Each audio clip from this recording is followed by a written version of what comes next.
আসসালামু আলাইকুম বন্ধুরা। ভোরেই গাছের পরিচর্যা করতে এলাম। ভোরবেলাতেই গাছের পরিচর্যা করা ভালো। এখানে দেখছেন ছাদের গাছ, একটি মরিচ গাছটিতে অসংখ্য মরিচ ধরেছে। গাছের পাতাগুলো ভিজা, আমি পানি দিয়ে ধুয়ে দিয়েছি, কারণ দেখলাম ফুল এবং কলির মধ্যে কিছু কিছু পোকা দেখা যাচ্ছে। ছোট ছোট পোকা, কালো কালো ছোট পোকা। এই পোকাগুলো হচ্ছে গাছের ফুল যখন ধরে এবং যখন কলি আসে তখন রস খেয়ে ফেলে। যেহেতু আমি ধুয়ে দিয়েছি, পোকাগুলো এখন নেই, কিন্তু অন্য একটি গাছে আমি পোকা দেখাবো। এখানে সামান্য পোকা আছে।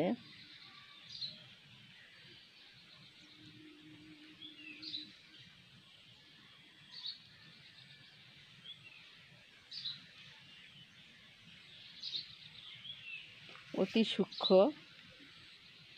তো এই পোকাগুলো কীটনাশক দিবেন না, শুধু পানি দিয়ে ধুয়ে দিবেন। যখন অল্প থাকে তখন এটা শুরু করতে হবে। বেশি হয়ে গেলে দমন করাটা কঠিন হয়ে যায়। যখন শুরুতে দেখবেন, যেমন এই মরিচটা যখন বাঁকা হয়ে গেল তখন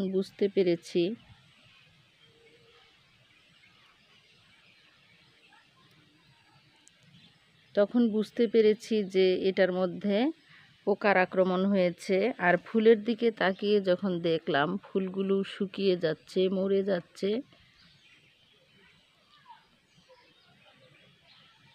এই যে একটা কালো স্পট ফুলের মধ্যে শুকিয়ে যাচ্ছে বা মরে যাচ্ছে, তখন বোঝা গেল যে এটার মধ্যে পোকা আছে।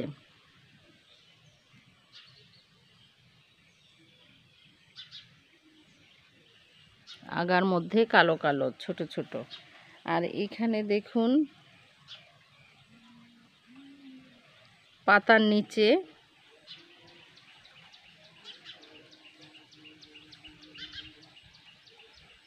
এই যে আমার আঙ্গুলে একটা লেগেছে, ছোট সূক্ষ্ম কালো গুঁড়া। এইখানে কয়েকটি আছে।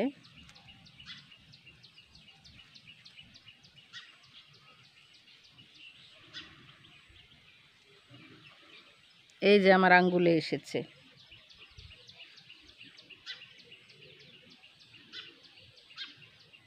এইগুলো ছোট সূক্ষ্ম কালো কালো গুঁড়া। এগুলো যখন বেশি হয় তখন গাছের রস খেয়ে ফেলে। এইগুলো যখনই দেখবেন তখনই পানি দিয়ে ধুয়ে দিবেন। এটা হচ্ছে পানি চিকিৎসা বা জল চিকিৎসা। কীটনাশক ব্যতীত অর্গ্যানিক উপায়ে ছাদ বাগানের বা টবের গাছের পরিচর্যা। বলতে পারেন যে বড় সড়ো কৃষিক্ষেত্রে বা বড় ক্ষেতে আমরা কি করব, বড় ক্ষেতে হোস পাইপ দিয়ে বা পানি স্প্রে করে দিতে পারেন, এতে ভালো ফল পাওয়া যাবে। গতকালের একটি ভিডিও আমি দেখিয়েছি যে আমি 1 মাস আগে গাছে, এই যে দেখুন পোকাগুলো, 1 মাস আগে আমি গাছে পানি দিয়ে চলে গিয়েছিলাম। এসে দেখি মাশাআল্লাহ ভালো ফলন হয়েছে। তো এখন এই যে দেখুন মরিচগুলো, আমি ভেবেছিলাম যে এগুলো মরেই গেছে, হয়তো আমি নাই কর্মস্থলে। আমার কর্মস্থলের ছাদে আমি 2-4টা গাছ লাগিয়েছি। তো এই যে পোকাটা দেখেন, এই যে পোকাটা, এই যে সূক্ষ্ম পোকা দেখেন আমার আঙ্গুলে উঠে এসেছে। এই যে আমার আঙ্গুলে উঠে এসেছে। এই মরিচটা কেন ছোট আর এই মরিচটা কেন বড়? কারণ হচ্ছে এই যে এই মরিচটা ছোট আর এই মরিচটা বড়। নিশ্চয়ই এটার মধ্যে পোকা ছিল, পোকা এটার রস খেয়ে ফেলেছে। এগুলো হচ্ছে চোষক পোকা। পোকা হয় মাঝে মাঝে, দেখা যায় যে অনেক ভিতরে বা ঝোপের আড়ালে কোনায় লুকিয়ে থাকে, সেটা খুঁজলে পাওয়া যায়। এভাবে যখন গাছের আগাগুলো দেখবেন তখনই বুঝবেন যে পোকা আছে। এই পোকাটাকে বেশি হয়ে গেলে, যদি বেশি হয়ে যায়, একটা পাতার সাথে আরেকটা পাতা ঘষবেন আর পানি দিবেন। এখন হচ্ছে গাছটা পরিচর্যা হয়েছে। আরেকটা জিনিস দেখুন, এই যে একটা মাকড়সা আছে, মাকড়সাটা পড়ে গেল, ছোট মাকড়সা, এগুলো গাছের ক্ষতি করে থাকে। তো পানি দিয়ে ধুয়ে দিবেন, আর বেশি হলে একটা পাতা দিয়ে আর একটা পাতা কচলে দিবেন, অথবা অন্য কোনো পাতা নিয়ে এসে, মরা পাতা, পুরনো পাতা নিয়ে এসে পাতা ধুয়ে দিবেন কচলে দিয়ে। এটা দেখুন পাতার উল্টো পিঠে পোকা থাকে। তাহলে কোথায় কোথায় পোকা থাকে? ফুলের কলি, গাছের কচি আগা এবং ফুলে পোকা থাকে। যখন ফল ধরা শুরু হয় তখন পোকার আক্রমণটা বেশি হয় এবং পোকাগুলোর আশ্রয়স্থল থাকে পাতার নিচে। এগুলো পানি দিয়ে ধুবেন, পানি দিয়ে ধুয়েছি। এই যে ফুল আসা শুরু হয়েছে এই ডালটাতে, এটা ফুলগুলো আর ঝরে যাবে না, এটা আশা করি বেঁচে যাবে ফুলগুলো। আর একটা গাছে আমি দেখাচ্ছি, এই গাছটা হচ্ছে বরবটি গাছ। এই যে দেখুন পোকা, পিঁপড়া এসেছে পোকা খাওয়ার জন্য। এখন এই পোকাটা তো যেহেতু অনেকগুলো, এটাকে আমি প্রথমে পুরনো পাকা পাতা নিয়ে, ঝরার মতন পাতা নিয়ে আমি এটাকে কচলে দিব। সংখ্যায় বেশি হয়ে গেলে তখন কঠিন হবে কাজটা করা। এখানে তো আর টুথব্রাশ দিয়ে দেওয়া যাবে না, এটা পাতা দিয়ে ঘষে দিচ্ছি। এই যে হয়ে গেল পরিষ্কার। এখন এটাতে একটু পানি দিয়ে দিচ্ছি।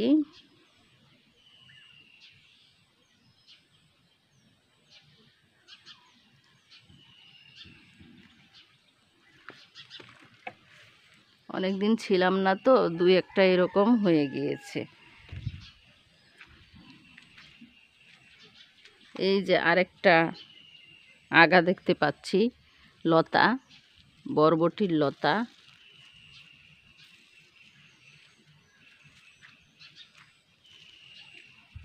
এক হাতে মোবাইল ধরে রেখেছি, এই জন্য আমি এক হাতে করছি, নয়তো আমি দুই হাতে করলে এক হাতে গাছে পানি দেওয়ার জন্য বোতল ধরতে পারতাম। আমি এক হাতেই করছি, আর আমার হাতটা এখন পানি না দেওয়ার কারণে আমার হাতটা নোংরা হয়ে যাচ্ছে। এই যে দেখেন কত পোকা।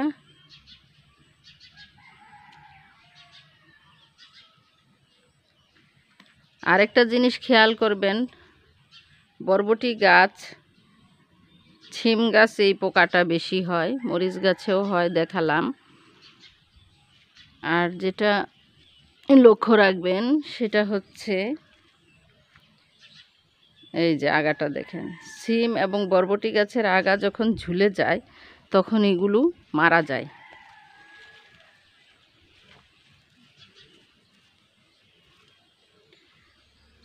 এই জন্য ঝুলে যাওয়া আগাটা তুলে দিতে হবে।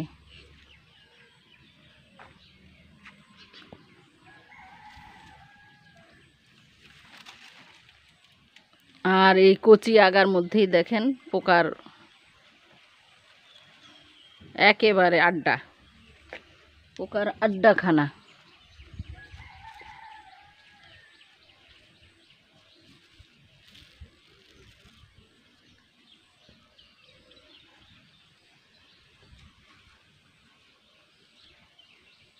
এই আগাটাতেও আমি পাতা দিয়ে মুছে দিচ্ছি।